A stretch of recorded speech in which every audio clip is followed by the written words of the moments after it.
Libra, hi! Welcome to Mr. Queen PH. At ito ang inyong monthly reading for April 2026. Let's see what are the energies. So this is a general reading. Pwede kang makarelate, pwedeng hindi. Just take what resonates. Another reminder, I will not message you or follow you to offer services. Mag-ingat sa mga fake accounts and scammers. Kung gusto nyo ng private reading, just go to my website, mrqueenph.com. You don't have to message me or you can book directly sa aking calendar.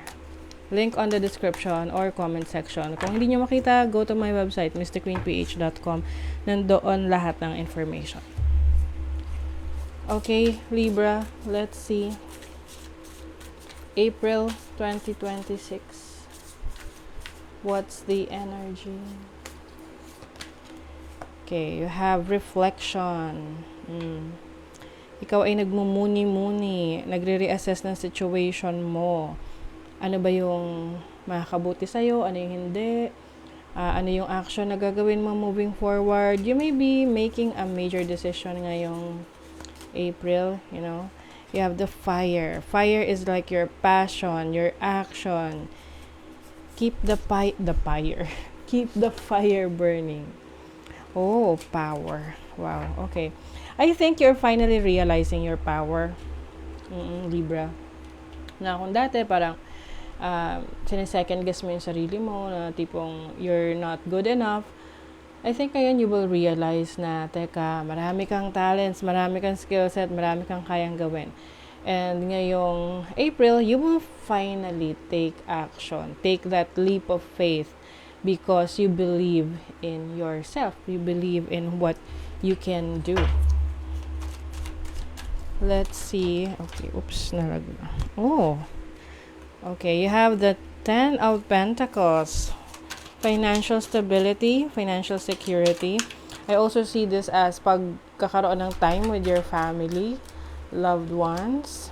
You have the Hermit.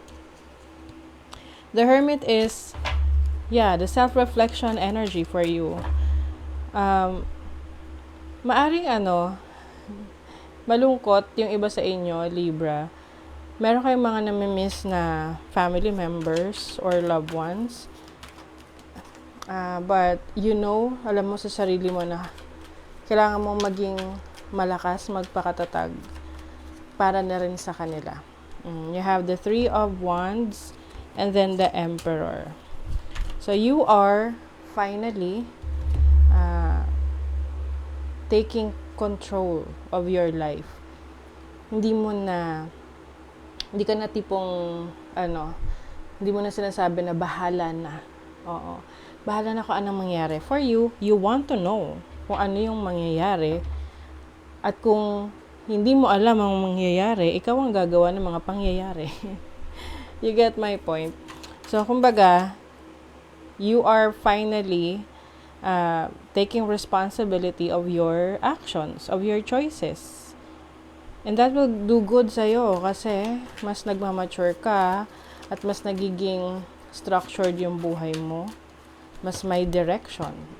Speaking of direction, you have the 8 of Wands, which is about fast-moving energy. So, I think for you, April ay magiging mabilis na dadaan sa'yo.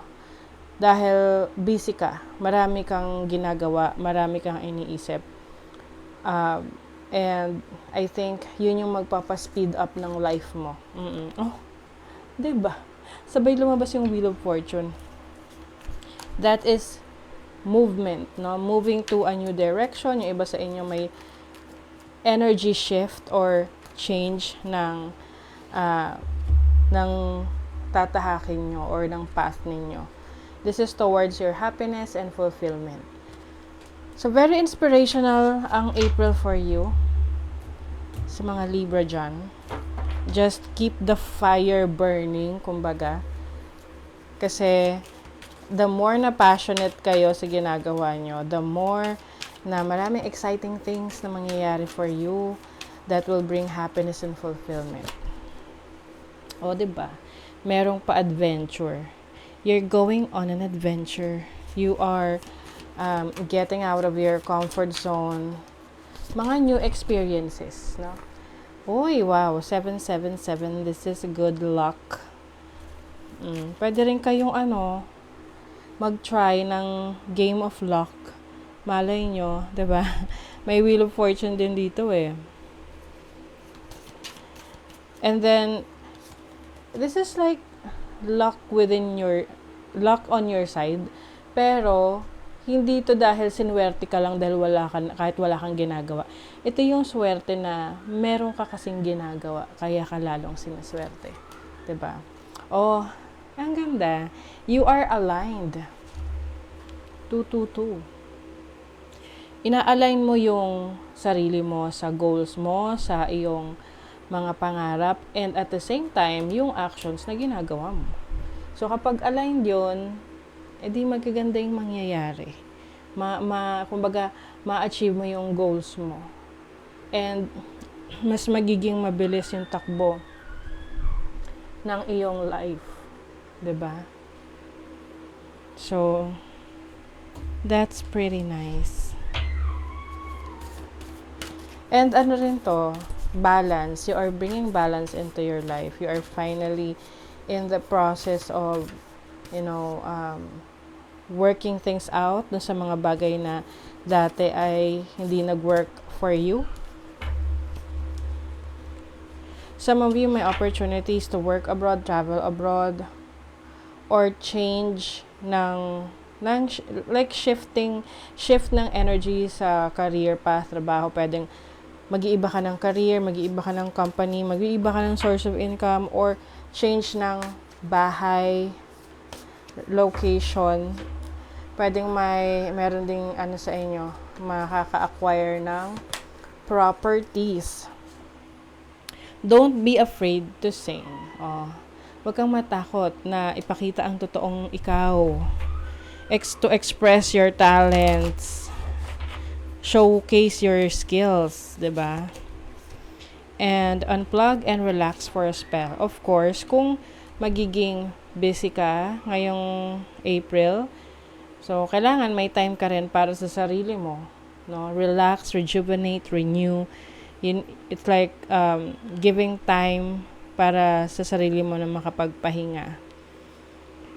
Na syempre yung iba pagpagod, isipin nila na ayaw na nila, gusto na lang sumuko. Pwede naman magpahinga lang. You deserve it kasi you've been working hard. Pwede mo naman isingit yan. So, basically, ngayong April 2026 is a shift or change in direction for some of you. This is going to be fueled by your passion. Yung lakas ng loob mo. And part of that is nagkaroon ka na ng clarity dahil nagkaroon ka ng self-reflection about what you really want in life. So that is your reading, Libra. Thank you so much. See you again.